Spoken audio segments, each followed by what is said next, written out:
Well, I was diagnosed in November of 2007, and then I had my first appointment with Dr. Mickey relatively early in December, probably middle, second or third week of December. And then I saw the neuro-ophthalmologist the next day or two after that, and the next day after I saw the neuro-ophthalmologist, I was having surgery. Initially, they thought the surgery went really well. The first one I had was called a third ventriculostomy, where they punch a little hole in the aqueduct to try to get the fluid to drain naturally.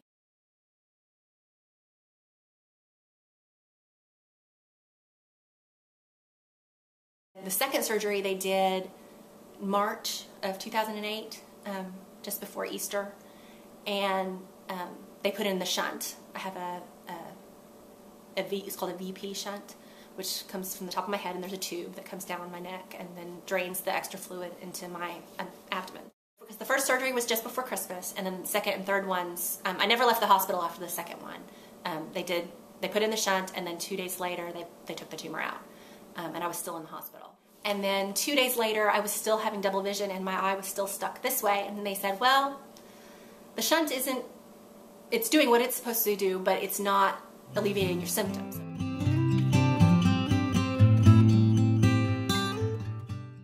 I had a little black patch, actually, for a little while, that it was like a pirate kind of thing. But it wasn't very comfortable. Pirate patches aren't very comfortable. What they ended up doing was just putting the Scotch tape over the one lens of my glasses, and so one side was just cloudy. And I still saw too, it's just, it kind of tricked my brain.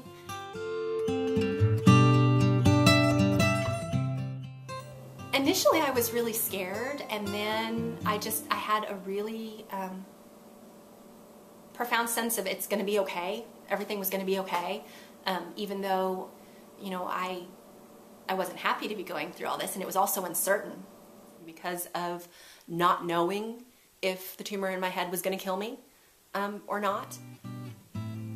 My faith was so strengthened by that. We all have things that we go through and that happen to us, and you just get up and you do the next thing. And for 6 months, it was living right then in the moment, because I didn't know what the thing after the next thing was going to be. You know, I didn't know what my blood sugar was going to do. I didn't know what I'd be able to eat, because everything depended on the direct thing right behind that.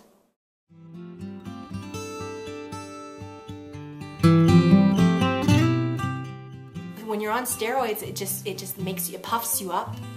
You gain weight and you get really bloated. So my face was really, really round. I didn't want to go anywhere, and I didn't want to see people, and just sort of wanted to stay at home and isolate myself in my little cave. If I felt well enough, I'd take the kids for a walk in front of the house, but that's the only place I went.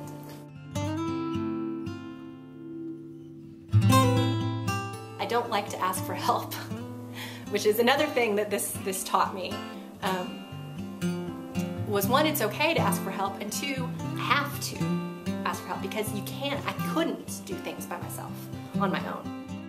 I couldn't sleep. That's kind of one of the side effects of being on steroids, is it makes you awake all the time.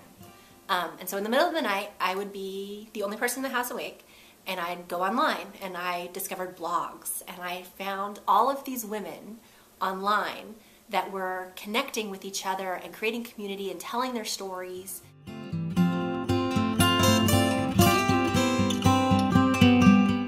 My best girlfriends live all over the country, and I know them, most of them I knew for almost a year before I ever met them in person.